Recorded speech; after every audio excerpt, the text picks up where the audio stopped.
Hello guys, welcome to study for civil services. देखिए, इस video में हम देखेंगे प्रतियोगिता दर्पण अक्टूबर 2016 का जो एडिशन आया था प्रतियोगिता दर्पण मैगजीन का, उसकी हैंड रिटन समरी नोट्स हैं ये अजू अजेंद्र राठौर जी के, जो कि अपने notes UP PSC target group में हमेशा शेयर करते हैं। इनके नोट्स हैं हिंदी में और हमने इसमें इंग्लिश भी जोड़ दिया है, तो ये हम आपको हिंदी और इंग्लिश दोनों में बताएंगे, यानी कि इंग्लिश में बताएंगे पूरा नेशनल न्यूज़, इंटरनेशनल न्यूज़ और पूरी मतलब पीडी की समरी। और ये जितने भी एग्जाम्स होते हैं सभी के लिए इम्पोर्टेंट होगी ये I S P C S और एसएससी और जितने भी। तो इसमें इंग्लिश में डिस्कस करेंगे। अक्टूबर की मैगजीन की समरी है ये, और इसमें अक्टूबर की जो मैगजीन है उसमें अगस्त की और जुलाई की इवेंट्स होंगी। तो चलिए, सबसे पहला पार्ट है ये नेशनल न्यूज़ है। इसमें सबसे पहला ये कि जो 15 अगस्त स्वतंत्रता दिवस था उसके अवसर पर पीएम मोदी ने जो स्पीच दी थी उसके कुछ मुख्य पॉइंट हैं इसमें दिए हुए हैं। जैसे 60 वीक में 4 करोड़ नए लोगों को रसोई गैस के कनेक्शन दिए गए। ये प्रधानमंत्री जो उज्ज्वला योजना जो चालू की गई थी उसके लिए, वो मैं कई बार आपको बता चुका हूँ। फिर 21 करोड़ लोगों को जन धन से जोड़कर ये जोड़ा गया, मतलब जो प्रधानमंत्री जन धन योजना थी जो 2014 में स्टार्ट की गई थी, उसमें 21 करोड़ लोग हो गए हैं अभी तक। फिर 2 करोड़ से ज्यादा शौचालय बन चुके हैं। देखिए, स्वच्छ भारत अभियान जो गवर्नमेंट ऑफ इंडिया की इस समय पेट स्कीम्स में से है, ये मेन स्कीम्स में से है स्वच्छ भारत अभियान। उसका मेन जो टारगेट है वो है ओपन डेफिकेशन फ्री बनाना इंडिया को 2 अक्टूबर 2019 तक। देखिए, स्वच्छ भारत स्कीम लॉन्च कब की गई थी? ये स्टार्ट हुई थी 2 अक्टूबर 2014 को, और ये 5 साल का टारगेट है स्वच्छ भारत स्कीम का, स्वच्छ भारत अभियान का, 2 अक्टूबर 2019 तक। 19 इसलिए चुना गया है क्योंकि जो 2019 है उसको महात्मा गांधी जी की 150th बर्थ एनिवर्सरी है, तो इसलिए 2019 2 अक्टूबर तक, मतलब जब महात्मा गांधी की 125वीं हम लोग वर्षगांठ मनाएंगे जन्मदिन की, तब तक इंडिया को ओपन डेफिकेशन फ्री बनाना है, यानी कि ज़्यादा से ज़्यादा टॉयलेट बनाने हैं। उसके अंडर में गवर्नमेंट ऑफ इंडिया ने टारगेट लिया है कि करीब 11 से 12 करोड़ टॉयलेट या शौचालय बनाएंगे। और ये जो पिछले फाइनेंशियल ईयर में 2 करोड़ के आसपास टॉयलेट बने थे या शौचालय बने थे।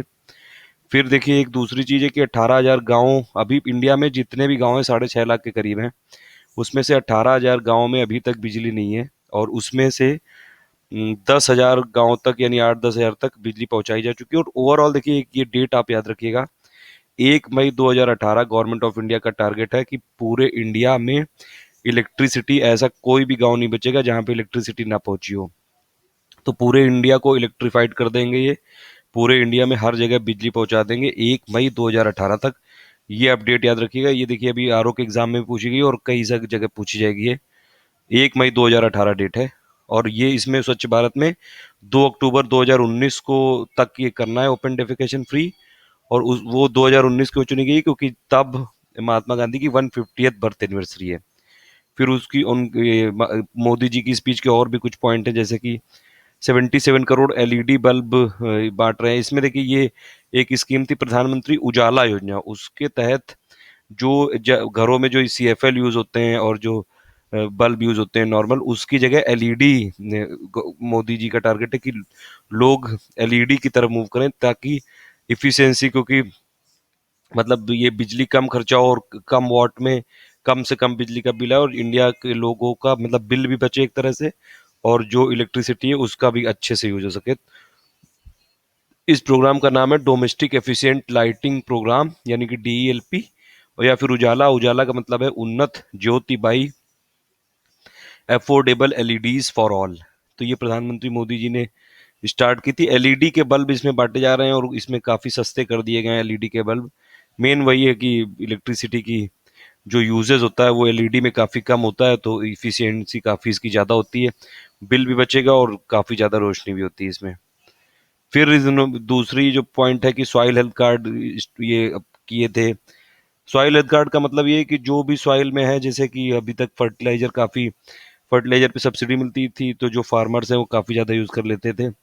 अब सॉइल हेल्थ कार्ड में जो भी आपकी सॉइल होगा उसका सैंपल लिया जाएगा, फिर उसका पूरा टेस्ट और एनालिसिस की जाएगी कि सॉइल को क्या एक्चुअली एनपीके, यानी कि नाइट्रोजन, पोटेशियम, और जो फास्फोरस एनपीके की जरूरत होती है कि किस रेशियो में और क्या क्या जरूरत है, तो उसी हिसाब से मतलब फर्टिलाइजर चूज किया जाएगा। तो इसलिए सॉइल हेल्थ कार्ड बनाया जाएगा कुल मिला के, कि जिससे आपको एग्जैक्टली exactly पता हो कि सॉइल को क्या डिमांड, सॉइल को क्या मतलब उस पर्टिकुलर सॉइल के लिए क्या जरूरी है, कितना क्वांटिटी में जरूरी है फर्टिलाइजर, कितना क्वांटिटी में उसको वाटर इरिगेशन जरूरी है, उसके लिए सॉइल हेल्थ कार्ड। और ये जो रेलवे में कई सारे रिफॉर्म लिए गए हैं, ये सुरेश प्रभु जो रेलवे मंत्री हैं उनके अंडर में, उसमें अब ये है कि 15,000 रेल टिकट मिलना संभव हो गया। तो ये एक न्यूज़ थी प्रधानमंत्री की स्पीच के, कुछ मेन पॉइंट है इसमें, आपको कुछ चीज़ें याद रखनी चाहिए जो मैंने बता दी, जैसे कि 1 मई 2018, डेट याद रखिएगा। 18,000 गाँव थे, अभी 10,000 के आसपास हो गए हैं और कुछ बचे हैं 8,000। स्वच्छ भारत अभियान में ओपन डेफिकेशन फ्री बनाना है 2019 तक, और 2019 इसलिए क्योंकि महात्मा गांधी की 150th बर्थ एनिवर्सरी है।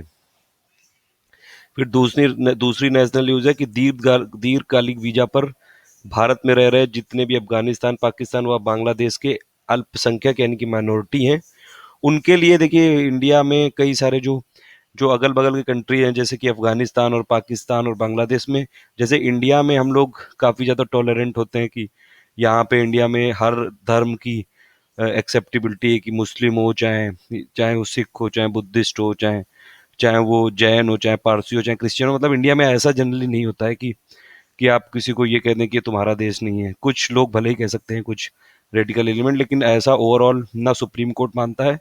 सुप्रीम कोर्ट और कॉन्स्टिट्यूशन ऑफ इंडिया ये बोलता है कि इंडिया में जितने भी कम्युनिटी रहती हैं, रिलीजन रहते हैं, तो इंडिया एक्चुअली सबका मिला जुला कल्चर है। ये किसी ऐसा नहीं कि इंडिया कोई हिंदू देश है या फिर मुस्लिम देश है या सिख देश है, लेकिन जो अफगानिस्तान और पाकिस्तान और बांग्लादेश है, ये ज़्यादातर ये मुस्लिम डोमिनेटिंग कंट्री है।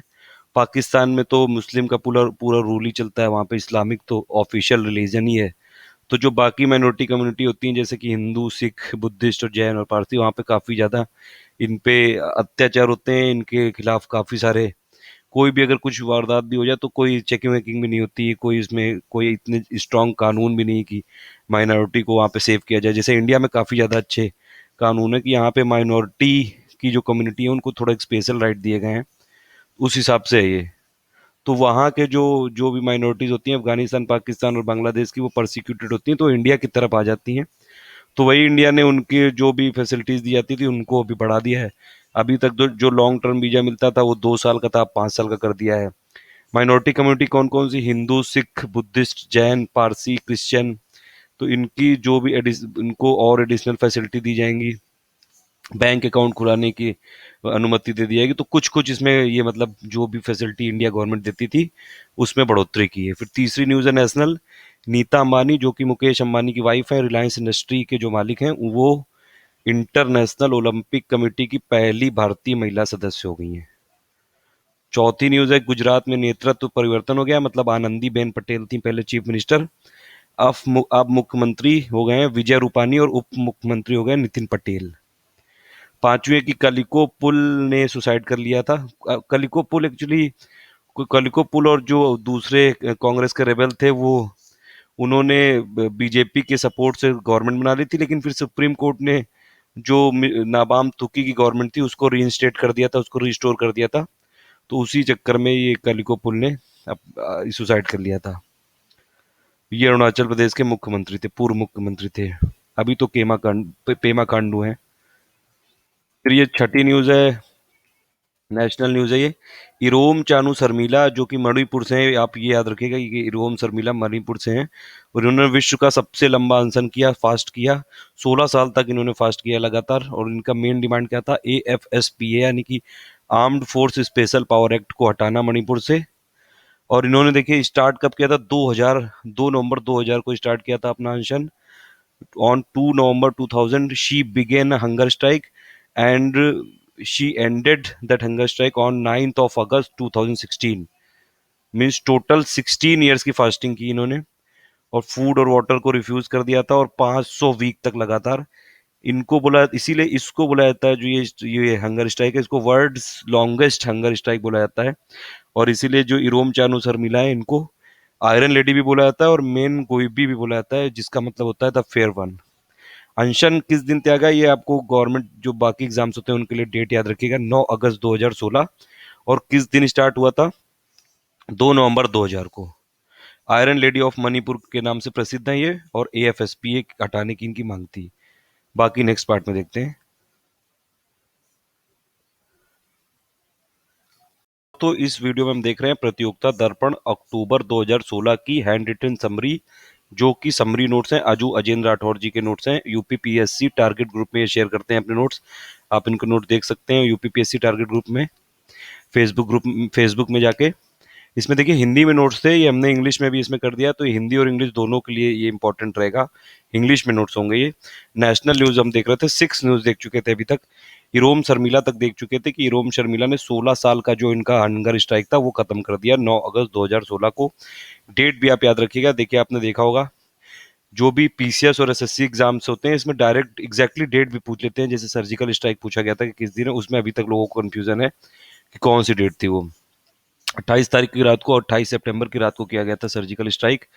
दिया हुआ है 28 भी 29 भी, तो फिर वही अभी डिसाइड करेगा कमीशन की। मेरे हिसाब से शायद 29 ही होगा। तो 2 नवंबर 2000 से इन्होंने ये अपना हंगर स्ट्राइक स्टार्ट किया और 9 अगस्त 2016 को 16 साल तक अनशन किया है। आयरन लेडी ऑफ मणिपुर के नाम से जानते हैं इनको। इरोम चानू शर्मिला नाम है इनका, मणिपुर से हैं ये। एएफएसपीए जो a armed force special power act 1958 है, इसको हटाने की मांग कर रही थी ये मणिपुर से। भारतीय रेल का गीत भी हम देख चुके थे इसमें कि 5 अगस्त 2016 को ये लॉन्च किया गया है। कंपोज किसने किया है? म्यूजिक डायरेक्टर श्रवण ने। और इसको गाया किसने? उदित नारायण और कविता कृष्ण मूर्ति ने। और इसको लिखा किसने? श्री सत्य प्रकाश ने, जो कि एक रेलवे के ये ऑफिसर हैं। 2 वर्जन है इसके भारतीय रेलवे के रेल गीत के। एक लॉन्गर वर्जन है 5 मिनट का और एक शॉर्टर वर्जन है 3 मिनट का। और शुरुआती बोल क्या है? भारत की रेल महान है, प्रगति की पहचान है। आप लोगों को ये भी जानना चाहिए कि जो इंडियन रेलवे है वो पूरे इंडिया का largest public sector employment generator है। वो मतलब लार्जेस्ट पब्लिक, जो पब्लिक सेक्टर में है लार्जेस्ट कंपनी है। 13 लाख से ज्यादा लोगों को एम्प्लॉयमेंट देता है। सबसे ज्यादा है मतलब इंडिया में एम्प्लॉयमेंट देने वाला पब्लिक सेक्टर की में। फिर 8वीं न्यूज है ये भी मैं बता चुका था, फ्रांसीसी पनडुब्बियों वाली। फ्रांसीसी पनडुब्बियों की न्यूज नहीं नहीं मैंने ये बताई थी। एक्चुअली भारत में निर्माणाधीन ये फ्रांसीसी पनडुब्बियों से संबंधित गोपनीय जानकारी लीक हो गई है। इसमें क्या है कि स्कॉर्पियन जो पनडुब्बी जो भारत में बन रही थी, फ्रांस द्वारा निर्मित है। ये लेटेस्ट पनडुब्बी है स्कॉर्पियन, ये है सबमरीन है। और इस न्यूज़ को मतलब ये ऑस्ट्रेलिया का एक पेपर है, द ऑस्ट्रेलियन ने ये बताया कि ये जो इससे रिलेटेड जितना भी सीक्रेट डेटा है, 22,000 के आसपास पेजेस हैं, जो सीक्रेट डेटा है, जो टेक्निकल डिटेल्स है, ऑपरेशन जो भी कैपेबिलिटी है उसकी डिटेल है, कैसे चलाई जाती है, वो सब कुछ लीक हो चुकी है। और ये जो बन रही थी ये हाईली एडवांस स्कॉर्पियन सबमरीन थी और ये इंडियन नेवी के लिए बनाई जा रही थी मुंबई में। ये इन कोलेबोरेशन विद डीसीएनएस जो कि फ्रांस की है। तो ये लीक हो गया है डॉक्यूमेंट, ये काफी न्यूज में आया था, आप याद रखिएगा। फ्रांसीसी पनडुब्बियां बन रही थी भारत में और उसकी जानकारी लीक हो गई है, तो याद रखिए। 7वीं न्यूज थी कि भारत रेल का रेल गीत 5 अगस्त 2016, डेट आप याद रखिएगा। सत्य प्रकाश इनका नाम जरूर याद रखिएगा कि इन्होंने इसको जो रेल गीत है भारतीय रेलवे का वो लिखा था। म्यूजिक डायरेक्टर श्रवण, और गायक किसने था? उदित नारायण और कविता कृष्ण मूर्ति ने। 2 वर्जन है इसके, एक 5 मिनट का लॉन्गर और एक शॉर्ट वर्जन है 3 मिनट का। और दूसरी फिर ये फ्रांसीसी पनडुब्बियों से संबंधित जो सीक्रेट डिटेल्स है वो लीक हो गई। इससे इंडिया की सिक्योरिटी को काफी खतरा है। जो इंडिया पे नजर रखते हैं, मतलब इंडिया को कमजोर करना चाहते हैं जो देश जैसे कि पाकिस्तान और चाइना, इनको अगर इनके हाथ ये जो भी इनकी ये स्कॉर्पियन सबमरीन की जो भी डिटेल्स हैं अगर उनके हाथ में लग गई तो गलत यूज हो सकता है उसका। फिर नवी न्यूज है पश्चिम बंगाल का नाम अब बंगाल करने का। जो वेस्ट बंगाल की स्टेट लेजिस्लेटिव असेंबली है उन्होंने एक प्रस्ताव पारित कर दिया है कि अब जो पश्चिम बंगाल है उसको वेस्ट बंगाल नहीं, अब बंगाल बोलो सिर्फ। तो उसके लिए विधानसभा से हो चुका है प्रस्ताव पारित और केंद्र को भेज दिया गया है, मतलब सेंटर को भेज दिया गया है। ये जो भी नाम वाम चेंज करता है या फिर जो भी स्टेट में एडिशन या फिर स्टेट का पार्टीशन, ये सब पार्लियामेंट ही करती है इंडिया की। देखिए कुछ ये लिस्ट दी हुई है कि कुछ के पहले नाम थे और बाद में चेंज कर दिए गए। जैसे 1950 में पूर्वी पंजाब से पंजाब कर दिया गया। उत्तर प्रदेश को पहले यूनाइटेड प्रोविंस बोलते थे ब्रिटिशर्स के टाइम पे। 1950 में इसको उत्तर प्रदेश कर दिया गया। पहले आंध्र प्रदेश को 1956 तक हैदराबाद बोलते थे, अब तो हैदराबाद, अब ये फिर बाद में आंध्र प्रदेश कर दिया गया। और देखिए अब तो आंध्र प्रदेश का भी पार्टीशन हो चुका है, तो हैदराबाद अब सिर्फ एक तेलंगाना की राजधानी है। तो हैदराबाद तेलंगाना की राजधानी है और आंध्र प्रदेश की अब राजधानी अमरावती नई डेवलप हो रही सिंगापुर के सहयोग से। तो आप ये याद रखिएगा, एक्स्ट्रा फैक्ट है इसमें। मध्य प्रदेश को पहले मध्य भारत बोलते थे, 1959 में इसको मध्य प्रदेश बना दिया गया। फिर तमिलनाडु को पहले मद्रास स्टेट बोलते थे, 1969 में इसको तमिलनाडु बना दिया गया। मैसूर पहले कर्नाटक को बोलते थे, 1973 में इसको कर्नाटक बना दिया गया। 1973 तक ये लक्षद्वीप, मिनिकॉय और अमीन दीवी आइलैंड, ये जो लक्षद्वीप आइलैंड है जो इंडिया के साउथ वेस्ट में अरेबियन सी में, उसको फिर बाद में लक्षद्वीप बोल दिया गया। इंडिया में दो आइलैंड टेरिटरी हैं, एक है साउथ वेस्ट में अरेबियन सी में, और ये देखिए अगर ऐसे ऐसे कुछ करके इंडिया का मैप है तो यहाँ पे लक्षद्वीप साउथ वेस्ट में अरेबियन सी में, और ये बे ऑफ बंगाल में है, पूरी चेन है अंडमान एंड निकोबार आइलैंड की। तो इसका नाम था पहले लक्षद्वीप का, लक्षद्वीप, मिनिकॉय और अमीन दीवी। 2006 में ये जो यूनियन टेरिटरी है, केंद्र शासित शासित जो ये है, इसको पहले पौडीचेरी बोलते थे, 2006 से अब इसको पुडुचेरी बोलेंगे। 2007 तक उत्तराखंड को उत्तरांचल बोलते थे, देखिए, जो कि यूपी से पार्टीशन हुआ था। फिर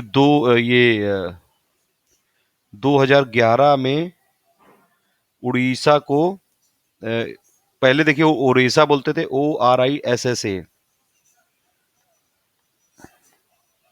अब इसका नाम हो गया ओडिशा, यानी कि ODISHA। तो ये कुछ नाम चेंज हुए हैं, जो भी स्टेट हैं ये आप याद रखिएगा, इनके नाम ये एग्जाम में पूछे जा सकते हैं।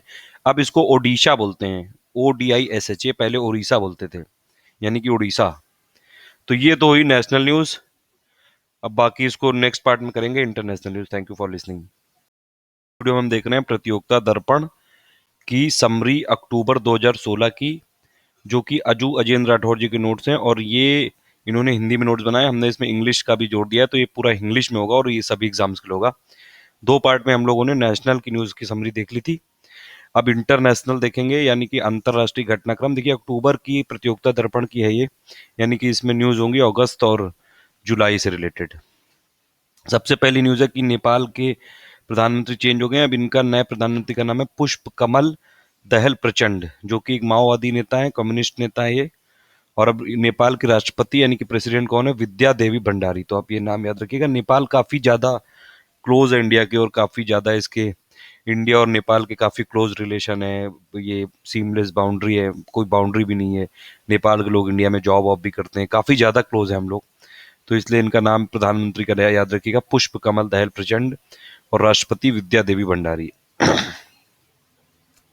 फिर ये दूसरी न्यूज है कि देखिए अभी जो दक्षेस जो राष्ट्रों का ये पहले बात तो गृह मंत्रियों का तो सम्मेलन हुआ था, 7वां सम्मेलन 4 अगस्त 2016 को, लेकिन इसमें ये इस्लामाबाद में बैठक हुई थी, लेकिन जो सार्क समिट होने वाला था, 19th सार्क समिट, वो कैंसिल हो गया था। इस बार इस्लामाबाद में होने वाला था, पाकिस्तान की इस बार बारी थी होस्ट करने की, लेकिन पाकिस्तान के जो टेररिस्ट हैं, पाकिस्तान के जो गवर्नमेंट मतलब ऑफिशियली जो टेररिस्ट थे गवर्नमेंट की तरफ से, उन्होंने उरी में अटैक कर दिया। मतलब वहाँ पे पाकिस्तान में वैसे भी जो भी गवर्नमेंट है, सिविलियन गवर्नमेंट तो नाम की है सिर्फ, और जो भी उनकी पॉलिसी होती है, जो भी वहाँ के टेररिस्ट होते हैं उनको गवर्नमेंट का सपोर्ट मिलता है, ये तो पूरी दुनिया में जाहिर है।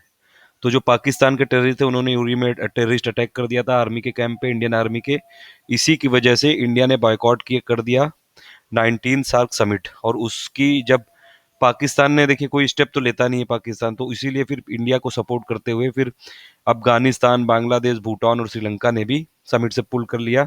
मतलब इसीलिए फिर समिट पोस्टपोन हो गई, और इस अब इनडेफिनिट पोस्टपोन हो गया है, पोस्टपोनमेंट हो गया है सार्क समिट का।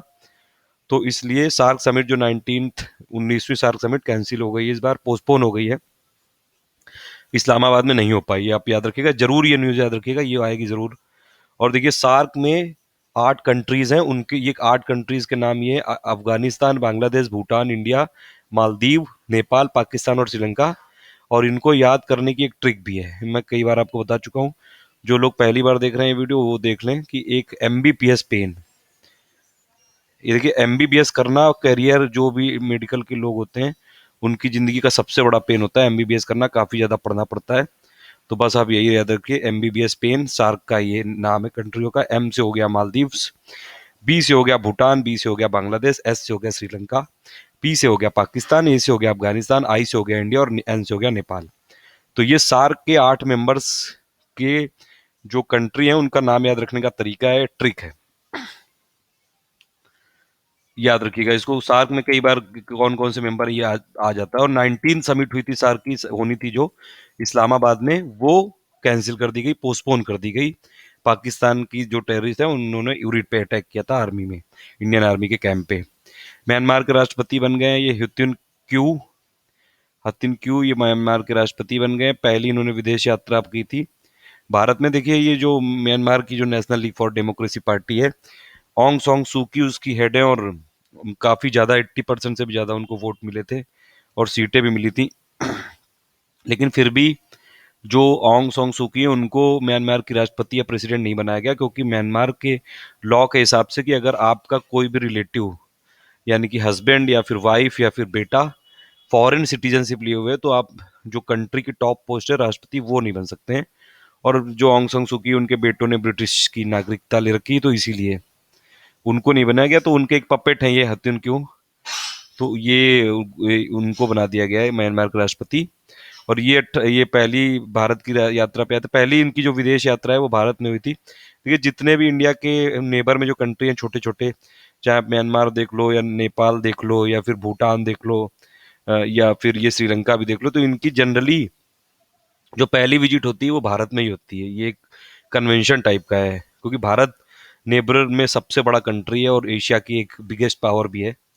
28 अगस्त को ये आगरा गए थे और इनके उद्देश्य क्या था, वही कुछ एग्रीमेंट्स होंगे, कुछ सहमति पत्र होंगे। तो एक देखिए इंडिया का जो म्यांमार है, म्यांमार इंडिया के लिए बहुत इंपॉर्टेंट है। और इंडिया और जो आसियान जो देश हैं, 10 देश हैं जो आसियान में, उसकी भी ट्रिक है, मैंने बताई थी आपको। BPL TV MIMCS, BPL TV mimics, उसके कंट्री के नाम लिख के बताइए कमेंट में। इससे आप लोग कमेंट करिए, जो भी है ये जो कंट्री के जो ग्रुप होते हैं ये आप नाम याद रखा करिए, और कमेंट वमेंट करते रहिए, लिखते रहिए हर जगह, इससे आपकी प्रैक्टिस होती रहेगी। तो आसियान 10 देश हैं, उनके कमेंट बॉक्स में आप नाम लिख दीजिए। तो उस इंडिया के लिए म्यांमार काफ़ी इंपॉर्टेंट है। देखिए इंडिया के नॉर्थ ईस्ट जो है, नॉर्थ ईस्ट से सटा हुआ है, ये पूरा सटा हुआ है म्यांमार। और इंडिया और म्यांमार और थाईलैंड मिलके एक ये हाईवे बना रहे हैं कि इंडिया से आसियान जो कंट्री है, तो एशियन हाईवे होगा वो करीब। तो IMT करके ये हाईवे बन रहा है, ये त्रिपक्षीय राजमार्ग, यानी कि इंडिया, म्यांमार और थाईलैंड। और ये इंडिया के नॉर्थ ईस्ट के डेवलपमेंट के लिए भी काफ़ी जरूरी है। इंडिया की जो लुक ईस्ट पॉलिसी थी, जो अब एक्ट ईस्ट बना दी है मोदी जी ने, लुक ईस्ट चालू की थी PV नरसिम्हा राव ने, और मोदी जी ने उसको एक्ट ईस्ट कर दिया था कि उसको एक्चुअली इम्प्लीमेंट करो।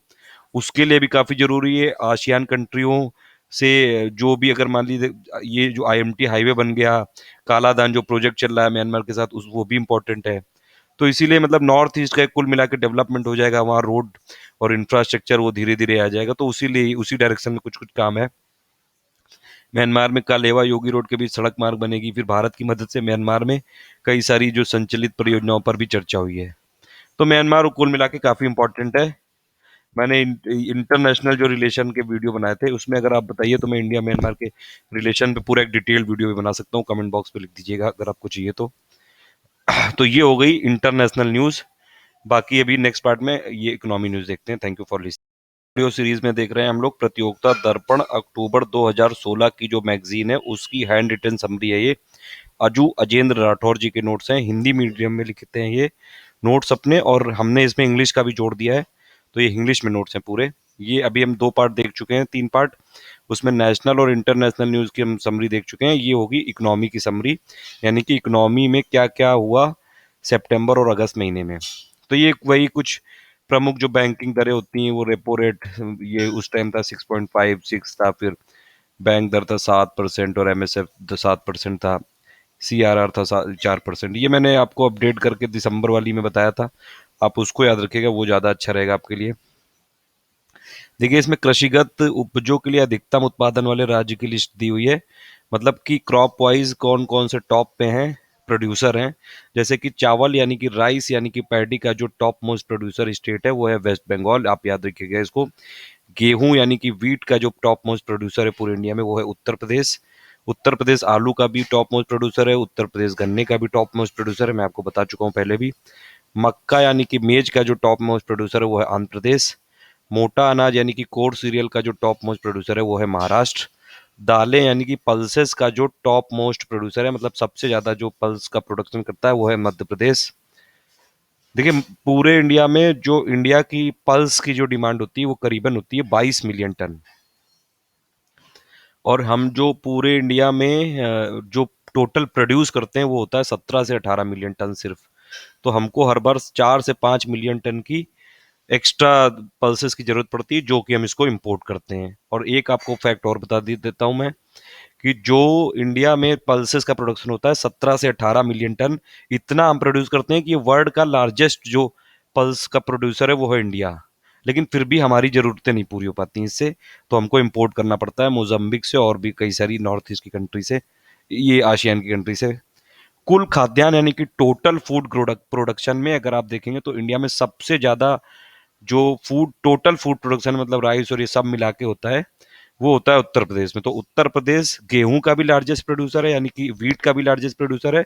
और टोटल फूड ग्रेन में भी उत्तर प्रदेश नंबर 1 पे है। सेकंड नंबर में है पंजाब टोटल फूड प्रोडक्शन में। मूंगफली यानी कि ग्राउंड नट का जो लार्जेस्ट प्रोड्यूसर स्टेट है इंडिया में वो है गुजरात।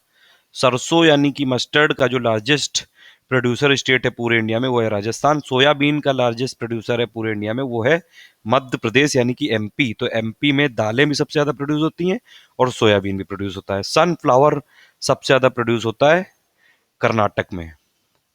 देखिए, टोटल तिलहन यानी कि टोटल जो ऑयल सीड्स होती हैं 9 तरीके की होती हैं, ये लिनसीड और मस्टर्ड और सनफ्लावर जितनी भी सब मिला के टोटल तिलहन यानी कि समस्त तिलहन में जो नंबर 1 प्रोड्यूसर है पूरे इंडिया में वो है राजस्थान।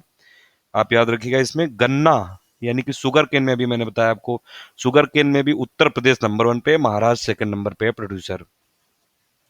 कॉटन यानी कि कपास में नंबर 1 पे है गुजरात। तो गुजरात सब में सबसे ज्यादा प्रोडक्शन, गुजरात किस किस प्रोडक्शन में नंबर 1 पे है? सबसे पहला कॉटन और दूसरा ग्राउंडनट। ग्राउंडनट सबसे ज्यादा गुजरात में प्रोड्यूस होता है, यानी कि मूंगफली सबसे ज्यादा गुजरात में प्रोड्यूस होती है। कपास सबसे ज्यादा गुजरात में प्रोड्यूस होता है, यानी कि कॉटन सबसे ज्यादा गुजरात में प्रोड्यूस होता है। जूट, जूट यानी कि मिस्ता जो है, ये वेस्ट बंगाल में सबसे ज्यादा इसका प्रोडक्शन होता है पूरे इंडिया में। जूट के बारे में आपको कई बार पहले भी बता चुका हूँ, फिर से बता दे रहा हूँ। जूट जब इंडिया, पाकिस्तान और जो बांग्लादेश है, जब पूरा इंडियन सब कॉन्टिनेंट में सब तीनों मिले हुए थे, जब पार्टीशन नहीं हुआ था, तो इंडिया जूट का लार्जेस्ट प्रोड्यूसर था। लेकिन जब पार्टीशन हो गया तो जो जूट की कारखाने, जो मिल्स थी, वो तो इंडिया में रह गई। और जो जूट का प्रोडक्शन वाला एरिया था, जो जहाँ पे जूट की क्रॉप लगाई जाती थी, वो चला गया ईस्ट पाकिस्तान यानी कि आज के बांग्लादेश में। तो कुछ दिनों तक बांग्लादेश जो है, बांग्लादेश वो पूरे वर्ल्ड का सबसे बड़ा जूट प्रोड्यूसर हो गया था। लेकिन अब इंडिया ने फिर से जूट के प्रोडक्शन में नंबर 1 प्लेस हासिल कर लिया है। तो यानी कि इस समय इंडिया पूरे वर्ल्ड में जूट प्रोडक्शन में नंबर 1 पे है। और पूरे इंडिया में सबसे ज्यादा जो जूट का प्रोडक्शन होता है वो है पश्चिम बंगाल यानी कि वेस्ट बंगाल। आलू में भी मैंने बताया था आपको, आलू के प्रोडक्शन में उत्तर प्रदेश नंबर 1 पे है।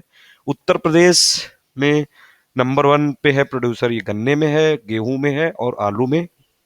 प्याज में नंबर 1 प्रोड्यूसर है महाराष्ट्र। ये मैं आपको एक टॉप लिस्ट बता चुका हूँ, उसमें क्रॉप की लिस्ट है कि क्रॉप वाइज प्रोडक्शन सबसे ज्यादा कहाँ पे होता है, और मिनरल्स की लिस्ट है सबसे ज्यादा प्रोडक्शन कहाँ पे होता है, कोल का जितना भी है, और रिजर्व कहाँ पे है, ये सब बता चुका हूँ मैं आपको। वो वीडियो देख लीजिएगा आप। ये बस प्रतियोगिता दर्पण की समरी में लिखा था, इसलिए मैंने आपको बता दिया। फिर जीएसटी से रिलेटेड कुछ फैक्ट नहीं इकोनॉमी न्यूज में, कि जैसे इसका आधिकारिक नेम है, ये देखिए, जीएसटी कॉन्स्टिट्यूशन अमेंडमेंट बिल जो था ये 122nd था, यानी कि संविधान का 122वां संशोधन विधेयक था ये 2014। लेकिन जब ये एक्ट बना, ये फाइनली अब पास हो चुका है लोकसभा राज्यसभा से, तो अब ये 101 था ये, यानी कि ये 101st अमेंडमेंट एक्ट है ये कॉन्स्टिट्यूशन में। जो इसकी एंट्री होगी इंडियन के कॉन्स्टिट्यूशन में वो 101 होगी, तो ये आप याद रखिएगा। और 122nd बिल था, जब पहले बिल होता है फिर वो जब बन जाता है, पूरा पास हो जाता है, राष्ट्रपति की सहमति हो जाती है, तो एक्ट बन जाता है। तो एक्ट है 101 और बिल था 122। लोकसभा से कब पारित हुआ? 6 मई को। राज्यसभा से 3 अगस्त को। और लोकसभा में पुनः पारित हुआ था 8 अगस्त को। तो फाइनली देखिए, इसमें फेडरल प्रोविजंस को भी चेंज करने के हैं, तो इसको स्टेट असेंबली जितनी भी है इंडिया में, उनकी आधी से मंजूरी मिलनी जरूरी थी, यानी कि 29 है इस समय। तो 15 कम से कम चाहिए थी, लेकिन अब तो फाइनली पूरा पार्लियामेंट में से भी पास हो गया है और एक्ट बन चुका है अब तो। और ये 17-18 स्टेट से भी पास हो चुका है। 6 संविधान संशोधक ये विधेयक भी किए गए हैं इसमें।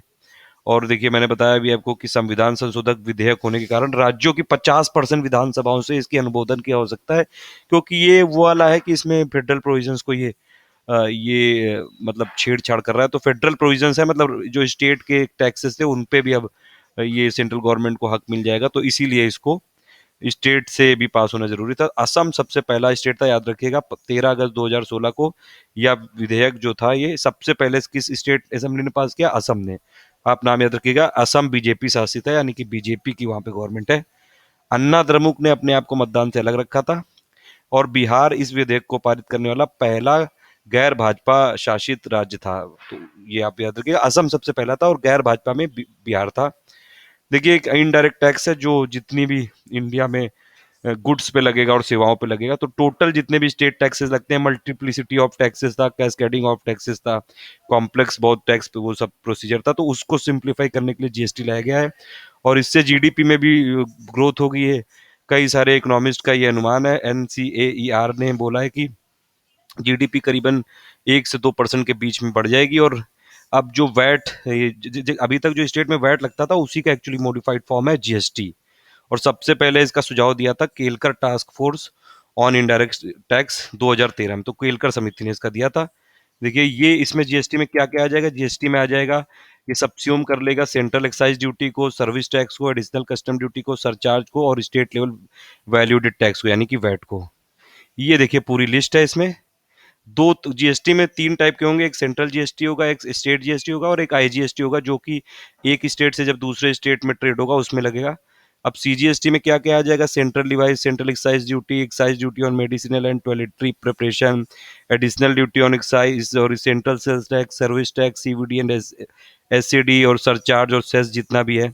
स्टेट जो जीएसटी होगा उसमें क्या क्या सब्स्यूम हो जाएगा? State VAT, purchase tax, environment tax, lottery entry tax, luxury tax, tax on advertisement और स्टेट सेसेस और स्टेट से सरचार्ज। तो ये सब लग जाएंगे, आप याद रखिएगा इसमें। फिर इसमें और ये कुछ ये फैक्ट है कि जो प्रपोज जीएसटी रिजीम होगा उसमें ये डेस्टिनेशन बेस्ड होगा, ये आप याद रखिएगा। मतलब अगर एक स्टेट से दूसरी स्टेट में माल जा रहा है या ट्रेड हो रहा है, तो जहां पे जा रहा है डेस्टिनेशन बेस्ड, वहां पे टैक्सेशन होगा। डुअल एडमिनिस्ट्रेशन होगा, अभी मैंने बताया, सेंट्रल और स्टेट दोनों। आईजीएसटी होगा, उसमें जब एक स्टेट से दूसरे स्टेट में ट्रांजेक्शन होगा तब वो आएगा आईजीएसटी पिक्चर में। और भी ये सीमलेस क्रेडिट हो जाएगा और स्टेट वाइज डिटर्मिनेशन हो जाएगा टैक्सेबल पर्सन का। तो ये है इसमें। फिर ये चौथी न्यूज इकोनॉमी की, क्यों एसबीआई के जो 5 एसोसिएट बैंक थे और प्लस जो भारतीय महिला बैंक इंडियन गवर्नमेंट ने चालू की थी, इन सब का मर्जर हो जाएगा और एक बैंक बनेगा। तो ये 5 एसोसिएट बैंक कौन कौन से थे? State bank of Bikaner and Jaipur, state bank of Mysore, state bank of Travancore, state bank of Hyderabad, state bank of Patiala. तो अब ये इसमें से ये जो स्टेट बैंक ऑफ मैसूर है, इसको ये शेयर मार्केट में इस समय है, ये इसमें ट्रेडिंग होती है। इसको मिला के और प्लस भारतीय महिला बैंक मिला के, जो कि इंडियन गवर्नमेंट का अभी बैंक है, मतलब जो भारतीय महिला बैंक है उसमें पूरा जो ये शेयर है गवर्नमेंट ऑफ इंडिया का है। तो दोनों मिला के होगा इसमें। तो अब जितने भी एसबीआई के स्टेट एसोसिएट स्टेट बैंक है और प्लस भारतीय महिला बैंक को मिला के एक बैंक बना दिया जाएगा और वो हो जाएगा स्टेट बैंक ऑफ इंडिया। और ये 2013, चलिए अभी नेक्स्ट पार्ट करते हैं इसको। देख रहे हैं प्रतियोगिता दर्पण अक्टूबर 2016 की समरी, ये हैंड रिटन नोट्स हैं अजूजेंद्र राठौर जी के। इसमें हिंदी और इंग्लिश दोनों में डिस्कस कर रहे हैं। हिंदी में नोट्स बनाते हैं, हमने इंग्लिश वाला भी जोड़ दिया, तो हिंदी इंग्लिश दोनों में देख रहे हैं। इकोनॉमी न्यूज में का पार्ट हम देख रहे थे, पहला पार्ट देख चुके थे, इसमें 4 न्यूज देख चुके थे इकोनॉमी की। प्रतियोगिता दर्पण की समरी है ये इसमें। फोर्थ न्यूज थी कि जो एसबीआई के 5 एसोसिएट बैंक हैं, यानी कि SBI, state bank of Bikaner and Jaipur, state bank of Mysore, state bank of Travancore, state bank of Hyderabad और स्टेट बैंक ऑफ पटियाला, ये सभी और प्लस, मतलब जो एसबीआई के 5 एसोसिएट बैंक है उनको भी मर्ज कर देंगे और प्लस जो भारतीय महिला बैंक है जिसमें इंडियन गवर्नमेंट के 100% जो शेयर्स हैं, और इन सब को मिला के एक नई यूनिट बनाई जाएगी, एसबीआई होगी वो। भारतीय महिला बैंक बनाई गई थी 2013 में और इस पे इंडियन गवर्नमेंट का 100% है अभी पूरा हक। फिर 2008 में स्टेट बैंक ऑफ सौराष्ट्र और 2010 में स्टेट बैंक ऑफ इंदौर को भी मर्ज किया जा चुका है। तो फाइनली अब मतलब एसबीआई की जितनी भी स्टेट वो जो एसोसिएट्स हैं ये सब मिल जाएंगे, एक कंपनी बनेगी। और जब ये विलय हो जाएगा इसमें तो 22,500, जब इसकी मतलब जो फाइनल जो एक एसबीआई बनेगी उसमें नंबर ऑफ ब्रांचेस बढ़ जाएंगी, 22,500 हो जाएंगे, 22,500, 22,500। एटीएम की भी संख्या बढ़ जाएगी, 58,000 यानी कि 58,000 हो जाएंगे। ये जो कस्टमर की भी संख्या बढ़ जाएगी, 50 करोड़ हो जाएंगे। इंडिया की सोचिए आबादी 130 करोड़ है, उसमें से एक 50 करोड़ एसबीआई के कस्टमर, लगभग 45% के करीब। मार्केट शेयर भी एसबीआई का बढ़ जाएगा, पूरे इंडिया के मार्केट शेयर में 22% जितनी भी बैंकिंग होगी वो एसबीआई की जो फाइनल यूनिट बनेगी उसमें होगी। अभी वो चल रही प्रोसेस, अभी हुई नहीं फाइनली अभी तक। और जो वर्ल्ड के टॉप 50 बैंक है उसमें भी एसबीआई की गिनती होने लगेगी। तो ये काफी अच्छी न्यूज होगी इकोनॉमी के लिए, इंडियन इकोनॉमी के लिए। फिर इसमें और भी जैसे इंडिया में फाइनेंशियल इंक्लूजन के लिए कई सारे आरबीआई द्वारा स्टेप लिए जा रहे हैं, बैंकिंग को प्रमोट करने के लिए, फाइनेंशियल इंक्लूजन करने के लिए। फाइनेंशियल इंक्लूजन का मतलब ये होता है कि बैंकिंग भी हो जाए, इंश्योरेंस भी हो जाए, आपको लोन मिल जाए, क्रेडिट मिल जाए, ये सब होता है फाइनेंशियल इंक्लूजन। उसके लिए ज़्यादा से ज़्यादा बैंकों को अभी जैसे लाइसेंस भी मिल रहे हैं, स्मॉल बैंक की भी बात चल रही है, पेमेंट बैंक की भी बात चल रही है। उसी डायरेक्शन में एसबीआई, ये आरबीआई के नए दिशा निर्देश हैं जो कि यूनिवर्सल बैंकों के लिए होंगे। ये ऑन टैप यूनिवर्सल बैंकों की स्थापना करने की आरबीआई ने मंजूरी दी है। उसमें यूनिवर्सल बैंक ये रिटर्न, होलसेल व इन्वेस्टमेंट बैंकिंग की भी सुविधा उपलब्ध करा सकते हैं। और जिसका भी मतलब बैंकिंग और इंश्योरेंस, ये जो भी फाइनेंशियल सेक्टर में अगर 10 साल से ज़्यादा का एक्सपीरियंस होगा तो उस वो इसमें जा सकता है, यूनिवर्सल बैंकिंग लाइसेंस के लिए वो अप्लाई कर सकता है। और कुछ बड़े औद्योगिक घराने भी इसके लिए मतलब पात्र नहीं होंगे। बड़े औद्योगिक घराने जो भी हैं जैसे रिलायंस और टाटा, ये लोग नहीं कर सकते हैं इसमें। और काम शुरू करने के लिए 6 वर्ष के भीतर अपने शेयरों को आपको स्टॉक एक्सचेंज में सूचीबद्ध कराना होगा। तो ये ऑन टैप यूनिवर्सल बैंकिंग की स्थापना हो जाएगी इससे। फिर इकोनॉमी की ये काफी इंपॉर्टेंट न्यूज है, ग्लोबल इनोवेशन इंडेक्स में इंडिया की रैंकिंग। देखिए मैंने बताया आपको, कोई भी इंडेक्स होगा, अगर कोई भी इंडेक्स में दो चीजें आपको पहले पता होनी चाहिए कि इंडिया की उसमें रैंकिंग क्या है, और उसको किस किसने पब्लिश किया है, मतलब पब्लिश का किस इंस्टीट्यूट ने किया है या फिर ऑर्गेनाइजर ने किया है। और इंडिया की रैंकिंग, तो ग्लोबल इनोवेशन इंडेक्स में इंडिया की रैंकिंग थी 66th। और इसमें 128 कंट्रियों का टोटल सर्वे हुआ। 2015 में ग्लोबल इनोवेशन इंडेक्स में इंडिया की रैंकिंग थी 81, यानी कि 15 पोजीशन की इंडिया ने छलांग लगाई। तो वही जो गवर्नमेंट ऑफ इंडिया ने कई सारे स्टेप लिए हैं इनोवेशन के रिलेटेड, ये जैसे प्रोसेस कई सारी सिंप्लीफाई कर दी हैं और भी कई सारे स्टेप लिए हैं, तो उसी का ये फर्क पड़ रहा है कुछ कुछ इंडियन इकोनॉमी में। इंडिया की रैंकिंग 15 प्लेस जंप कर गई, 81 से 66 में आ गए ग्लोबल इनोवेशन इंडेक्स में। स्विट्जरलैंड नंबर 1 है 128 कंट्रीज में से। और इसको किसने पब्लिश किया? अमेरिका की करनाल यूनिवर्सिटी ने, और फ्रांस स्थित ये इंसीड ने, और WIPO यानी कि वर्ल्ड इंटेलेक्चुअल प्रॉपर्टी ऑर्गेनाइजेशन है। देखिए ये, और इसकी थीम क्या थी ग्लोबल इनोवेशन इंडेक्स की? Winning with global innovation. और इसकी शुरुआत हुई थी 2007 से। तो ये एक पिक है, ये काफी अच्छी पिक है, ये जबरदस्त पिक है ये ग्लोबल इनोवेशन इंडेक्स से रिलेटेड, कि India has climbed 15 spots to 66 this year, यानी कि 2016 में। और on global innovation index according to a study release by Cornell University INSEAD and World Intellectual Property Organization, यानी कि वीपो। देखिए ग्लोबल इनोवेशन इंडेक्स में स्विट्जरलैंड है नंबर 1 पे, पहले भी नंबर 1 था, आज भी नंबर 1 है वो। और इंडिया पहले 81 पे था, अब आ गया 66 पे। ये आप देख सकते हैं। चाइना पहले 29 पे था, चाइना 25 पे आ गया है। और भी कई सारी कंट्री हैं इसमें, ये दी हुई है पूरी। मेन मेन पॉइंट बता दिया मैंने आपको। ये 2007 से पब्लिश हो रही है। और इसमें ये कौन कौन पब्लिश करता है? कॉर्नल यूनिवर्सिटी, इंसीड, और ये WIPO यानी कि वर्ल्ड इंटेलेक्चुअल प्रॉपर्टी ऑर्गेनाइजेशन। और उसकी थीम क्या थी? विनिंग विद ग्लोबल इनोवेशन, 2007 में स्टार्ट हुई थी। फिर ये एक नेशनल ट्रेड फैसिलिटेशन कमेटी का गठन किया गया है, इसके अध्यक्ष होंगे प्रदीप कुमार सिन्हा। और ये WTO का जो एक ये हम लोगों ने इसमें रेटिफाई किया है, ये ट्रेड फैसिलिटेशन एग्रीमेंट, उसी के अनुसार ये बनाई गई, मतलब उसी को फॉलो करने के लिए, उसी को फैसिलिटेट करने के लिए नेशनल ट्रेड फैसिलिटेशन कमेटी का गठन किया गया है। देखिए लिखा हुआ है इसमें इंग्लिश में कि the union government has constituted a national committee on trade facilitation, यानी कि NCTF, to develop pan India road map for trade facilitation. तो ट्रेड को और ज्यादा फैसिलिटेट करने के लिए ये कमेटी बनाई गई, national trade facilitation committee. And it has been constituted in line with the WTO facilitation agreement, यानी कि trade facilitation agreement, which India has also has ratified, and NCTF यानी कि national committee on trade facilitation will inter ministerial body on trade facilitation and will be headed by Pradeep Kumar Sinha, जो कि cabinet secretary of India है। तो ये भी आप एक एडिशनल इन्फॉर्मेशन याद रखिएगा कि कैबिनेट सेक्रेटरी ऑफ इंडिया का नाम है प्रदीप कुमार सिन्हा, और वही इसके अध्यक्ष होंगे। नेशनल ट्रेड फैसिलिटेशन कमिटी, जो कि डब्ल्यूटीओ का जो एक ये एग्रीमेंट है, ट्रेड फैसिलिटेशन एग्रीमेंट, उसके अनुपालन करने के लिए बनाई गई है। फिर सेलम चेन्नई एक्सप्रेस में रिजर्व बैंक के 5.5 नहीं 5.78 करोड़ की लूट हो गई है, सेलम से चेन्नई के बीच में, सेलम चेन्नई एक्सप्रेस रेलगाड़ी से। तो ये है इसमें इकोनॉमी की लास्ट न्यूज। तो ये इकोनॉमी की न्यूज खत्म हो गई। बाकी अभी नेक्स्ट पार्ट में ये नवीनतम जो पर्सन इन न्यूज वाली टाइप की वो देखते हैं। प्रतियोगिता दर्पण अक्टूबर 2016 की मैगजीन की हैंड रिटन समरी देख रहे हैं हम इसमें, और ये 6 पार्ट है।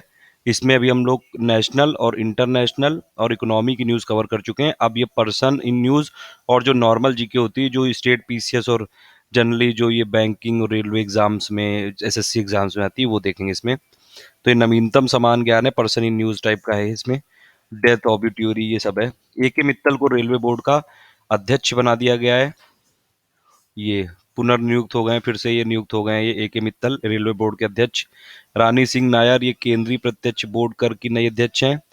शेखर बसु ये परमाणु ऊर्जा आयोग के अध्यक्ष हैं, इनके कार्यकाल में वृद्धि कर दी गई है, मतलब ये अभी तक ये अध्यक्ष थे शेखर बसु।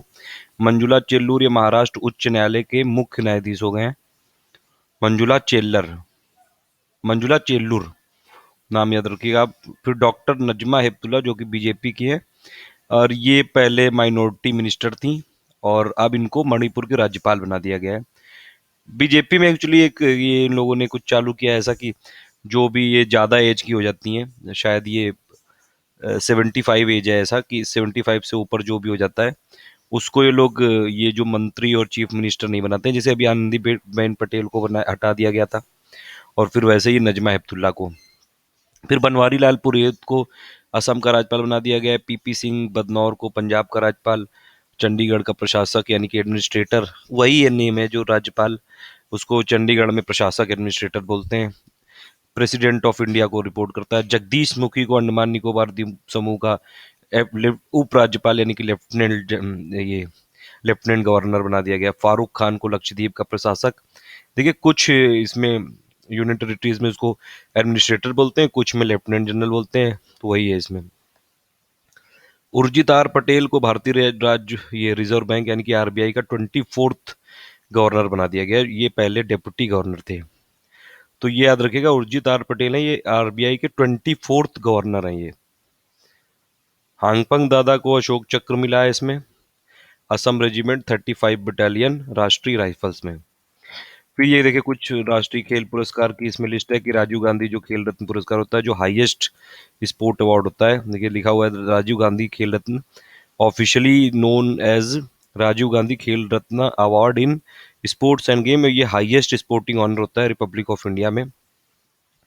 ये इसकी कुछ डिटेल है कि ये सबसे पहली ये इंस्टीट्यूट किया गया था, सबसे पहली बार दिया गया था 91-92 में, और फिर ये अभी 2016 में दिया गया है। सबसे पहले अवार्डी थे विश्वनाथन आनंद, आप नाम याद रखिएगा। और अभी 2016 में किसको किसको मिला है? पीवी सिंधु, दीपा कर्माकर जिम्नास्ट हैं, जीतू राय को, और साक्षी मलिक को जो कि रेसलर हैं। तो पीवी सिंधु बैडमिंटन से रिलेटेड है, दीपा कर्माकर जिम्नास्ट से, जीतू राय निशानेबाजी से रिलेटेड है, और साक्षी मलिक कुश्ती से रिलेटेड है। फिर द्रोणाचार्य पुरस्कार पुरस्कार है, ये 2016 का दिया गया है। इतने नाम दिए गए हैं, देखिए ये ऐसा होता है अवार्ड। ये आप इसके साथ इमेज भी देखिए। तो द्रोणाचार्य अवार्ड होता है, इसको ministry of youth affairs and sports देती है, और इसको स्पोर्ट्स कोचिंग के लिए दिया जाता है। 1985 से चालू किया गया था, आप याद रखिएगा। नाम आप देख लीजिए, नागपुरी रमेश को एथलेटिक्स में मिला है, सागर मलघायल को मुक्केबाजी में, राजकुमार शर्मा को क्रिकेट में, विशेश्वर नंदी को जिम्नास्टिक में, और एस प्रदीप कुमार को तैराकी, महावीर सिंह को कुश्ती में। अर्जुन पुरस्कार 2016 का कई सारे लोगों को मिला है। ये अर्जुन पुरस्कार दिया जाता है ministry of youth affairs and sports government of India, और ये आउटस्टैंडिंग अचीवमेंट के लिए देता है नेशनल स्पोर्ट्स में। 1961 में स्टार्ट हुआ था ये अर्जुन अवार्ड की पिक है। और ये देखिए क्रिकेट में मिला है अजिंक्य रहाणे को, और बाकी तो नाम शिव थापा को मिला है मुक्केबाजी में, कई सारे नाम है ऐसे तो। और फिर मतलब इसमें तो कई सारे अर्जुन पुरस्कार तो कई सारे लोगों को मिलता है। दो तीन नाम आप जो बहुत फेमस हैं, अजिंक्य रहाणे क्रिकेट के और शिव थापा मुक्केबाजी के, उनको अपना नाम याद रखिए। ध्यानचंद पुरस्कार 2016 का, ये एक्चुअली लाइफ टाइम अचीवमेंट पुरस्कार होता है और हाईएस्ट इंडिया का ये अवार्ड है, जो कि लाइफ टाइम अचीवमेंट जो भी स्पोर्ट्स और गेम्स में हुआ है उसके लिए दिया जाता है। और इसको भी ministry of youth affairs and sports, तो स्पोर्ट्स से रिलेटेड जितने भी अवार्ड्स हैं या पुरस्कार हैं, ministry of youth affairs and sports ये देती है मिनिस्ट्री। 2002 से स्टार्ट हुआ था ध्यानचंद पुरस्कार, ये लाइफ टाइम अचीवमेंट के लिए है ये मिला सुश्री सत्ती गीता को एथलेटिक्स में, श्री सिल्वानुसर डुंगडुंग को हॉकी में, राजेंद्र प्रहलाद शेखले को नौकायन में। और ये है ध्यानचंद अवार्ड की पिक। ध्यानचंद जो कि इंडिया के सबसे महानतम हॉकी प्लेयर में से एक थे, हॉकी का जादूगर भी बोलते हैं इनको। फिर ये दूसरा पुरस्कार है तेंजिंग नॉर्गे राष्ट्रीय एडवेंचर पुरस्कार, यानी कि Tenzing Norgay national adventure prize 2015। ये देखिए, ये हाईएस्ट नेशनल रिकॉग्निशन है इंडिया में, जो कि आउटस्टैंडिंग अचीवमेंट अगर किसी भी लैंड में या सी में और एयर में अगर एडवेंचर किया है कुछ, उसके लिए आता है आउटस्टैंडिंग अचीवमेंट के लिए। 5 लाख रुपए और सर्टिफिकेट दिया जाता है। ये एक्चुअली जो अवार्ड है तेंजिंग नॉर्गे नेशनल एडवेंचर पुरस्कार या फिर अवार्ड, ये अर्जुन अवार्ड के बराबर है लगभग, at par with the Arjuna award for sporting excellence. तो ये एडवेंचर के लिए दिया जाता है। तेंजिंग नॉर्गे इसका नाम इसलिए क्योंकि तेंजिंग नॉर्गे वो पहला इंडिविजुअल था जो कि माउंट एवरेस्ट पे चढ़ गया था, मतलब फतेह की थी उसने, पहुंचा था वो किसके साथ, वो शेरपा था तेंजिंग नॉर्गे एक्चुअली नेपाल का, और वो पहुंचा था ये एडमंड हिलेरी के साथ। सबसे पहली बार ये दोनों गए थे माउंट एवरेस्ट में 29 मई 1953 को। फिर ये मौलाना अबुल कलाम, ये आज़ाद ट्रॉफी ये पंजाब यूनिवर्सिटी पटियाला को मिली है। फिर राष्ट्रीय खेल प्रोत्साहन पुरस्कार 2016 के लिए है ये युवा उदीयमान प्रतिभाओं की पहचान एवं प्रशिक्षण के लिए दिया गया हॉकी सिटीजन ग्रुप को, दादर फारसी के लिए। और ये इतना इम्पोर्टेंट है नहीं, ये आप देख लीजिएगा इसमें एक बार पॉज करके। कॉन्सेप्ट आपने इसमें याद रखिए। राष्ट्रीय पर्यटन पुरस्कार 2014-15 का मिला है, तो पर्यटन के समग्र विकास के लिए मिला है, मध्य प्रदेश को नंबर 1 पे है ये टूरिज्म के लिए। फिर गुजरात है, फिर ये कर्नाटक है। सर्वश्रेष्ठ रख रखाव के लिए मिला है अमरकंटक स्मारक को, जो कि एमपी में है। सर्वश्रेष्ठ हेरिटेज सिटी के लिए मिला है वारंगल शहर को, जो कि तेलंगाना में है। सर्वश्रेष्ठ टूरिस्ट फ्रेंडली रेलवे स्टेशन, ये याद रखिएगा काफ़ी इंपॉर्टेंट, राजस्थान के सवाई माधोपुर स्टेशन को मिला है ये। तो राजस्थान का सवाई माधोपुर स्टेशन जो है उसको मिला है सर्वश्रेष्ठ यानी कि best tourist friendly railway station का अवार्ड, ये टूरिज्म अवार्ड में। और सर्वश्रेष्ठ फिल्म निर्माण मित्र राज्य मिला है गुजरात को, और पर्यटन मित्र गोल्फ कोर्स मिला है जेमी ग्रीन गोल्फ कोर्स, जो कि नोएडा में है। तो ये कुछ हैं राष्ट्रीय पर्यटन पुरस्कार 2014-15 के। शुभा मुद्गल को राष्ट्रीय सॉरी शुभा मुद्गल को शुभा मुद्गल को राजीव गांधी सद्भावना पुरस्कार 2016 मिला। ये आप नाम याद रखिएगा, शास्त्रीय गायिका है ये। शुभा मुद्गल को राजीव गांधी सद्भावना पुरस्कार 2016 का मिला, ये नाम याद रखिएगा। ये आएगा ये जितने भी स्टेट पीसीएस एग्जाम्स हैं, ये जैसे यूपी पीसीएस वाले के लिए और एमपी पीसीएस वाले के लिए तो काफ़ी इंपॉर्टेंट है ये। कमल हसन को night of the order of arts and letters फ्रांसीसी सम्मान मिला है ये। फिर एन रामचंद्र को ओलंपिक ऑर्डर से सम्मानित किया गया है, ये भारतीय ओलंपिक संघ के अध्यक्ष हैं एन रामचंद्रन। फिर निधन यानी कि ऑबिटोरी कुछ लोग का हुआ है। एस आर नायन का, जो कि सिंगापुर के पूर्व राष्ट्रपति थे। गुरदयाल सिंह साहित्य से संबंधित थे। जुआओ हैवलांगे फीफा के पूर्व अध्यक्ष थे ब्राजील के श्रीधरन नायर पत्रकार थे। AR किदवई रसायन शास्त्र यूपीएससी के पूर्व अध्यक्ष थे ये। सुब्रत मुखर्जी नहीं, सुब्रत बनर्जी अंतरराष्ट्रीय एम्पायर थे ये क्रिकेट से। नारायण स्वरूप दास है, इन लोग की ऑबिटरी हुआ है। फिर 8 अगस्त 2016 को, फिर ये और कुछ न्यूज़ है अच्छी इंपॉर्टेंट मिसलेनियस टाइप की न्यूज़ है। 8 अगस्त 2016 को अर्थ ओवर शूट डे मनाया गया। देखिए, अर्थ ओवर शूट डे की कोई डेट फिक्स नहीं है। इसका मतलब होता है कि ये वो वर्ल्ड के पास जो भी रिसोर्सेस थे जो उस साल के लिए थे, और जो भी पूरी दुनिया है उसने कितना उसको कंज्यूम कर लिया, तो वही है ये। इसको पहले बोलते थे इकोलॉजिकल डेप्थ डे। तो जिस दिन भी मतलब जो भी हमारे पास एक साल का कोटा होता है कि उतने हम उसको रीजनरेट कर सकते हैं, उससे ज़्यादा अगर जिस दिन हो जाता है उसी दिन ये अर्थ ओवरशूट डे मना लेते हैं।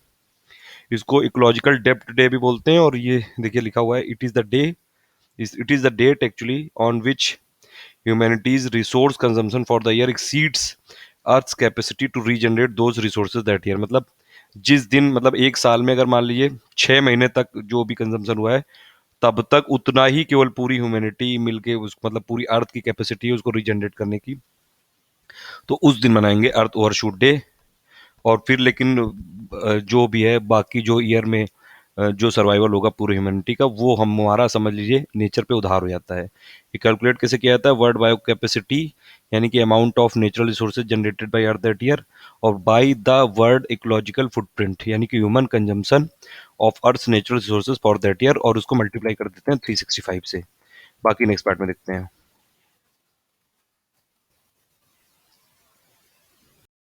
ये अक्टूबर 2016 की हैंड रिटन समरी है, ये अजू अजयेंद्र राठौर जी के नोट्स हैं ये।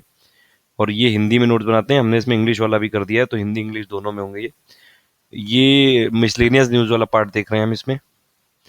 ये 18वीं न्यूज़ देख ली थी कि 8 अगस्त 2016 को अर्थ ओवरशूट डे बनाया गया था, जिसको कि इकोलॉजिकल डेप्थ डे भी बोलते हैं। और ये वो डेट होती है जिस दिन जो ह्यूमैनिटी का जो जितना भी नेचुरल रिसोर्सेज का जो कंजम्पशन होता है, वो उस साल की अर्थ की जो कैपेसिटी होती है रीजनरेट करने की, उससे एक्सीड कर जाता है। यानी कि जो उसके बाद हम कंजम्पशन करते हैं, वो नेचर पे हमारा उधार हो जाता है। उसी दिन मनाते हैं अर्थ और शूट डे। और ये कोई फिक्स नहीं होता है, ये देखिए कैलकुलेट करने के लिए भी इसको वर्ल्ड बायो कैपेसिटी की, यानी कि जो amount of natural resources generated by the earth that year है, उसको वर्ल्ड इकोलॉजिकल फुटप्रिंट से डिवाइड कर दो और 365 से मल्टीप्लाई कर दो। तो ये है। फिर 19 न्यूज़ है कि नई दिल्ली में जांच एजेंसियों का राष्ट्रीय सम्मेलन हुआ, जितनी भी जांच एजेंसियां इंडिया में। फिर ये ल्यूक एकिंस, यूएस के हैं ये। इन्होंने आसमान से 25,000 फुट की ऊंचाई से जमीन पर बिना पैराशूट के छलांग लगाई, तो इनका नाम याद रखिएगा। फैक्ट वाइज जो पेपर होते हैं पीसीएस और ये एसएससी एग्जाम्स में पूछे जाते हैं, तो ल्यूक एकिंस का नाम याद रखिएगा। फिर इलाहाबाद, ये इलाहाबाद में गंगा नदी के तट पर स्थित जितने भी 5 राज्य हैं और 52 जिले यानी 52 डिस्ट्रिक्ट हैं, उसमें 1651 गांवों में ग्राम प्रधानों का एक दिवसीय जो सम्मेलन हुआ है। ग्राम प्रधानों का मतलब जो सम्मेलन हुआ है, जो गंगा नदी के तट पर जितने भी 5 राज्य हैं, यूपी बिहार ये सब मिला के, और उसमें से 52 डिस्ट्रिक्ट हैं, तो वो कहाँ पे हुआ था? इलाहाबाद में। और उसमें जो मेन थीम थी वो खुले में शौच से मुक्त करने के लिए हुआ था ये। फिर नई दिल्ली में भारत का दूसरा अंतर्राष्ट्रीय फुटवियर मिला हुआ है। अनुराग ठाकुर जो बीसीसीआई के अध्यक्ष हैं इस समय, वो टेरिटोरियल आर्मी के लेफ्टिनेंट बन गए हैं उसमें, तो ये न्यूज़ में, पर्सन इन न्यूज़ में आप देख सकते हैं। बीजेपी से रिलेटेड है, एचपी से, हिमाचल प्रदेश से सांसद हैं। And Anurag Thakur becomes first serving BJP MP to join territorial army. फिर दिलीप बाबा साहब भोसले इलाहाबाद उच्च न्यायालय के मुख्य न्यायाधीश हैं, इनकी नियुक्ति हुई है, याद रखिए। इनका विशाल भारद्वाज को यश भारती सम्मान मिल गया है, फिल्म निर्देशक हैं ये यश भारती जो सम्मान है, यानी कि यश भारती अवार्ड है, ये उत्तर प्रदेश का सर्वोच्च सम्मान है। जैसे इंडिया का भारत रत्न है, वैसे उत्तर प्रदेश का सर्वोच्च सम्मान है यश भारती। फिर ये उत्तर प्रदेश हिंदी संस्थान के कुछ पुरस्कार हैं उन 2015 की। देखिए ये भारत भारती पुरस्कार काफी इंपॉर्टेंट है, यूपी पीएससी में आते हैं इस पे हर बार क्वेश्चन। तो ये आप याद रखिएगा कि डॉक्टर विश्वनाथ त्रिपाठी को भारत भारती पुरस्कार मिला है। विश्वनाथ त्रिपाठी नाम याद रखिएगा, भारत भारती पुरस्कार मिला है। असगर वजाहत को लोहिया साहित्य सम्मान मिला है, गंगा प्रसाद बिस्मिल को महात्मा गांधी साहित्य सम्मान मिला है, डॉक्टर रमानाथ त्रिपाठी को पंडित दीनदयाल उपाध्याय साहित्य सम्मान मिला है, गंगा डॉक्टर शेरगंजगर को हिंदी गौरव सम्मान मिला है। फिर डॉक्टर दीन मोहम्मद दीन मैनपुरी के जो है अवंतीबाई साहित्य सम्मान मिला है। हिंदी प्रचार सभा हैदराबाद, ये राजर्षि पुरुषोत्तम दास टंडन को मिला है। फिर ये खेल कूद स्पोर्ट्स से रिलेटेड है ये कुछ न्यूज़, इसको नेक्स्ट पार्ट में देखेंगे। Thank you for listening. हम देख रहे हैं प्रतियोगिता दर्पण की अक्टूबर 2016 की समरी, ये हैंड रिटन समरी है, आजू अजेंद्र राठौर जी के नोट्स हैं, जो कि हिंदी में नोट्स बनाते हैं। इसमें हमने हिंदी और इंग्लिश दोनों में एक्सप्लेन कर रहे हैं, और कई सारी इंग्लिश की पिक्स और इंग्लिश की न्यूज़ की हेडलाइंस हमने इसमें ऐड की हैं। नेशनल इंटरनेशनल इकोनॉमी और मिसलेनियस की समरी देख चुके हैं। ये लास्ट पार्ट है, ये अक्टूबर की जो मैगजीन आती है उसमें अगस्त और सितंबर की न्यूज़ कवर करते हैं। तो ये स्पोर्ट्स की है इसमें समरी। सबसे पहली न्यूज़ है अभिजीत गुप्ता और सानिया सचदेव को जो राष्ट्रमंडल शतरंज है उसमें स्वर्ण पदक मिला है। फिर पटना पायरेट्स टीम है जो प्रो कबड्डी जो लीग हुआ था, फोर्थ टाइम हुआ था ये, उसकी विजेता है। तो पटना पायरेट्स विजेता है इसकी प्रो कबड्डी लीग की, याद रखिएगा। फिर भारत वेस्ट इंडीज श्रृंखला में आर अश्विन को सर्वश्रेष्ठ खिलाड़ी मिला है। तो ये आर अश्विन को एक नाम, एक और रिकॉर्ड है कि इनको इंडिया की तरफ से सबसे ज्यादा मैन ऑफ द सीरीज जीतने का जो नाम, ये जो रिकॉर्ड है वो आर अश्विन के नाम पे। 7 मैन ऑफ द सीरीज जीत चुके हैं, 13 जो टेस्ट श्रृंखलाएं खेली हैं इन्होंने, और 7 उनमें से 7 बार मैन ऑफ द सीरीज मिला है इनको। सबसे ज्यादा बार मिला है ये इंडिया की तरफ से। फिर महेंद्र सिंह धोनी को सर्वाधिक मैचों में कैप्टनशिप, ये यानी कि सर्वाधिक मैचों में कप्तानी करने का विश्व रिकॉर्ड हो गया इनका। 324 मैच हो गए हैं, 60 टेस्ट हो गए हैं, 194 ओडीआई और 72 टी20। फिर 2 टी20 मैचों की भारत वेस्ट इंडीज की श्रृंखला अमेरिका के फ्लोरिडा में होगी। फिर टेनिस की कुछ न्यूज है। सिन देखिए, टेनिस में आपको जो ग्रैंड स्लैम होती है उसमें जो 4 होती है, ऑस्ट्रेलिया, फ्रेंच और यूएसए और विंबलडन, वो जरूर याद रखिएगा, उसमें विनर उसके क्वेश्चन आते हैं। बाकी जो इंडिया से रिलेटेड होते हैं उसमें जरूर याद रखिए। जैसे ये जो वेस्टर्न एंड सदर्न ओपन, ये सिंसिनाटी मास्टर्स हुआ है, इसमें सानिया मिर्जा भारत की और बारबोरा स्ट्रीकोवा चेक गणराज्य की, चेक रिपब्लिक की वुमेन्स डबल में इन्होंने जीता है। पुरुष में फिर ये मारिन सिलिक, और महिला में कैरोलिना पिस्कोवा। फिर ये कनेक टिकट ओपन में ये वुमेन डबल्स में भी फिर सानिया मिर्जा ने जीता है, मोनिका निकुलेस्कू के साथ, जो कि रोमानिया की हैं। तो ये आप याद रखिएगा क्योंकि इंडिया से रिलेटेड है सानिया मिर्जा। फिर ये 31st जो समर ओलंपिक हुआ था रियो डी जेनेरियो में, जिसको रियो ओलंपिक भी बोलते हैं, ग्रीष्मकालीन ओलंपिक, उसकी समरी इसमें दिया हुआ है। देखिए वो आयोजन कहाँ हुआ था, वेन्यू था इसमें रियो डी जेनेरियो, ब्राजील में। और इसमें देखिए यूएसए यानी कि अमेरिका लगातार 6 टाइम ये जो भी मेडल्स की लिस्ट है उसमें टॉप पे रहा है। मतलब यूएसए ने सबसे ज्यादा मेडल जीते हैं, ओवरऑल गोल्ड, और यूएसए टॉप पे रहा है, मतलब मेडल जो टैली है। 11,000 से भी ज्यादा खिलाड़ी आए थे, 28 इसमें स्पोर्ट्स हुए थे। तो ये आप ये याद रखिएगा, 28 विभिन्न खेलों की 42 विधाओं में भाग लिया गया। ये दोनों नंबर जरूर याद रखिएगा फैक्ट वाइज क्वेश्चन के लिए। फिर कोसोवो व दक्षिण सूडान ने, यानी कि कोसोवो और साउथ सूडान ने पहली बार भाग लिया। साउथ सूडान जो कंट्री है, न्यू कंट्री है, 2011 में बनी थी, आप याद रखिएगा। ये मैंने एक वर्ल्ड ज्योग्राफी फैक्ट वीडियो बनाया था, उसमें जितने भी वर्ल्ड ज्योग्राफी के फैक्ट हैं वो उसमें दिए हुए हैं, वो सभी एग्जाम्स के लिए इंपॉर्टेंट है, आप देख लीजिएगा उसको। फिर कुवैत अंतरराष्ट्रीय ओलंपिक समिति से निलंबित है अभी। पुर्तगाली जो वर्णमाला में जो भी क्रोनोलॉजी उसके हिसाब से मार्च पास्ट हुई थी, और भारत 95 नंबर पे था उसमें। अभिनव बिंद्रा ने जो भी उद्घाटन, जो ओपनिंग सेरेमनी थी उसमें मार्च पास्ट में इंडिया का जो दल गया था उसके ध्वजवाहक थे अभिनव बिंद्रा, जो कि इंडिया की तरफ से गोल्ड मेडलिस्ट हैं। और इन्होंने इंडिविजुअल कैटेगरी में इंडिया की तरफ से सबसे पहला गोल्ड मेडल जीता था। फिर इसका शुभांकर ये जो विंसियस था, ये था ये ब्राजीलियन वाइल्ड लाइफ पर आधारित एक जंतु है।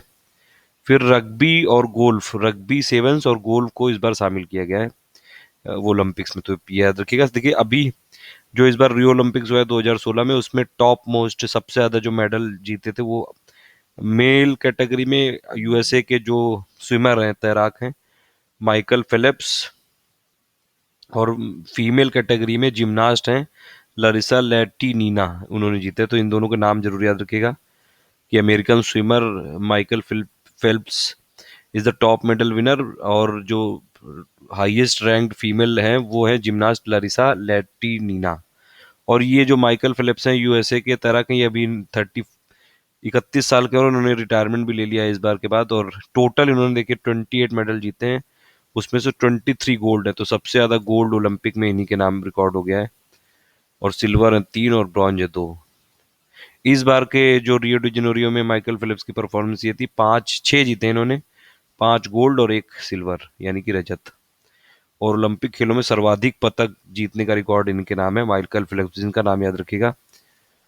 काफी फेमस है और यूएसए के, अब तो रिटायरमेंट भी ले लिया है। फिर उसैन बोल्ट जो है उनकी स्वर्णिम हैट्रिक हो गई, मतलब गोल्ड उन्होंने 3 टाइम कर लिया है। ये जमैका के हैं ये काफी तेज स्प्रिंटर हैं, ये तेज दौड़ते हैं, जो शॉर्ट रेसेस होती हैं 100 मीटर की, 200 मीटर की।